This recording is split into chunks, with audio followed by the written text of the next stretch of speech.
Hey friends, it's Joby. We're back with the YOLOD Project. Day 3 is here.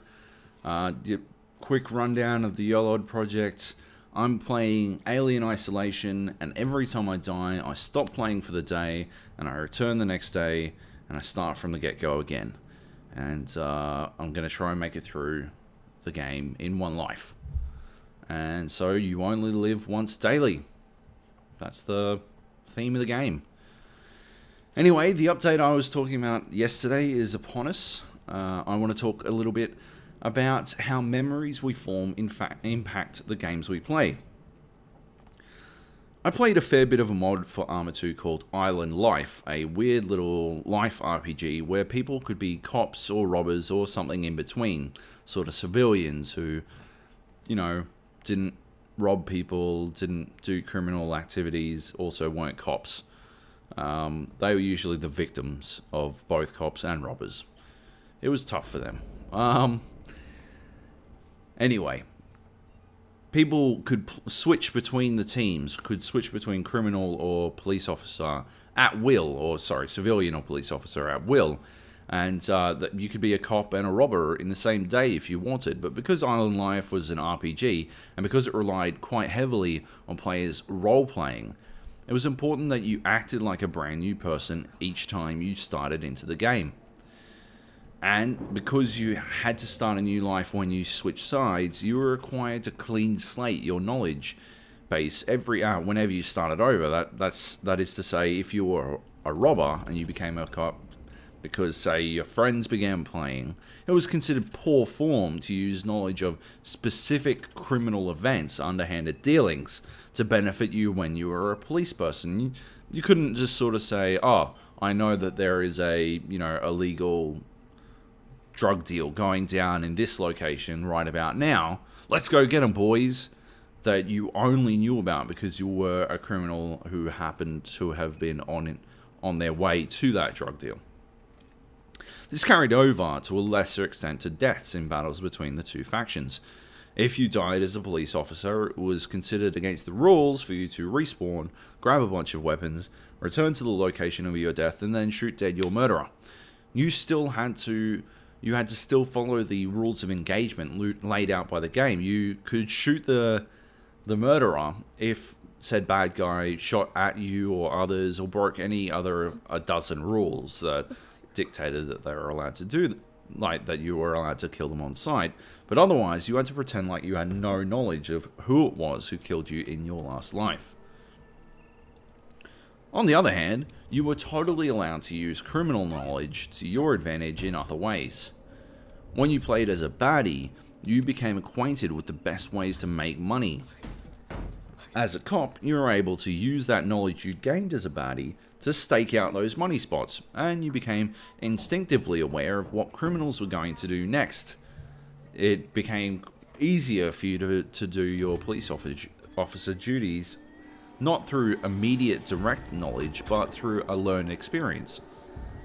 And when you reverted back to being a criminal again, you were able to use the police knowledge that you'd learned, the tactics and the concerns that they had to deal with, to, you could distract them, or you could work out the best way to go about doing your criminal activities next. It was an information arms race, one you were playing against yourself each time you switched sides and played a different role. Specifically, learned knowledge was a no-no, but broad strokes information that you learned to instinctively affect your environment was absolutely allowed. This is definitely impacting Amanda's journey aboard the Sevastopol. To see it played now, Amanda has an almost supernatural idea of where objects are in the game world and how certain events will play out. She knows where to go to get certain items and which doors to not bother opening and all that kind of thing. That's the nature of linear scripted sequences in games. You always know what will happen and how those things will happen, because when you die, those things typically don't change. I think I'd semi-hoped that I would be able to survive the way a character might in a horror movie, always just barely making the correct choice, always getting up at the last second to move on to the next sequence, reacting purely based on instinct and, you know, knowledge of the world and stuff like that.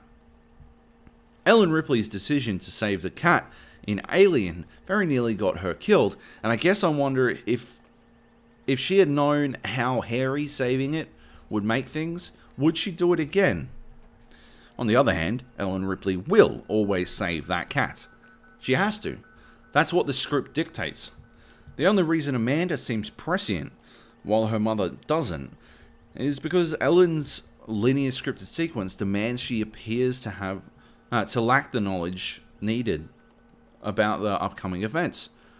The script also demands that she'll live, and she'll keep on living almost without fail. So it's, you know, swings and roundabouts.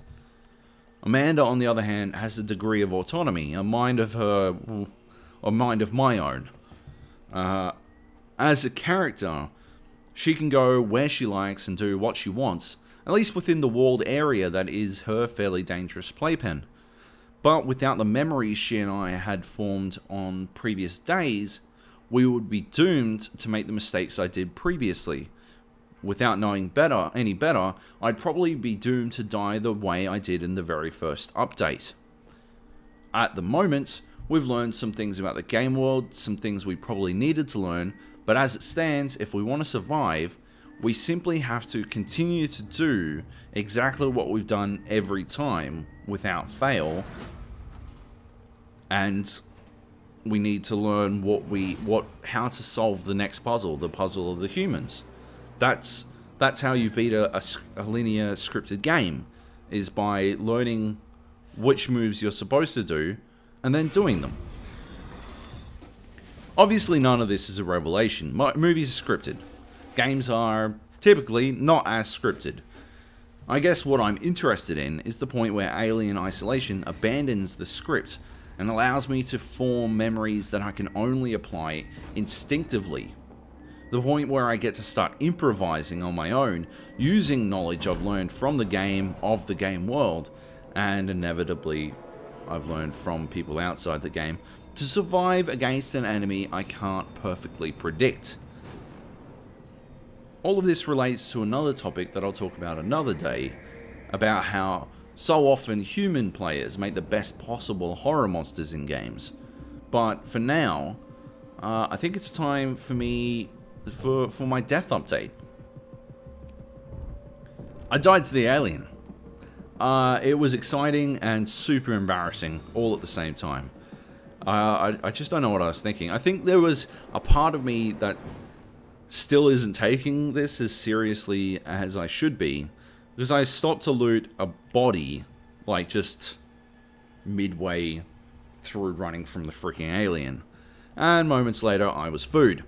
It's like, as I was saying before, I like to think I'd be able to survive in a horror movie, but if my actions today are anything to go by, I would probably be the first one dead. That was just idiotic. Still, I'm super excited to be past dying to the bloody humans and into an arena where the alien and I get to battle it out. I have a fairly good idea how I will deal with those humans from now on. I don't think they'll pose that much of a threat. So I think I'm into a stage now where I can actually start to really experience Alien Isolation properly. And I'm so excited about that. Also, for the first time ever, when I died, I immediately wanted to jump back into the game, and I felt a real pang of regret at having to wait until tomorrow. And I think that is, we're finally at the point that the YOLOD Project is supposed to be driving at. That, you know, I think tomorrow I'll probably work very hard to stay alive, and I won't take any stupid chances. Anyway, let's have a look at my death and how shitty my aiming gets when I get scared.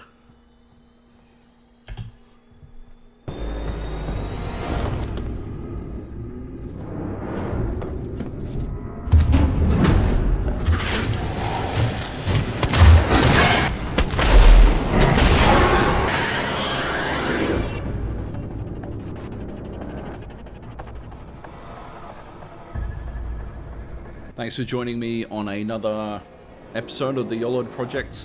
I think I will be back tomorrow. Meanwhile, watch day 1 or day 2 right here. And yeah, bye.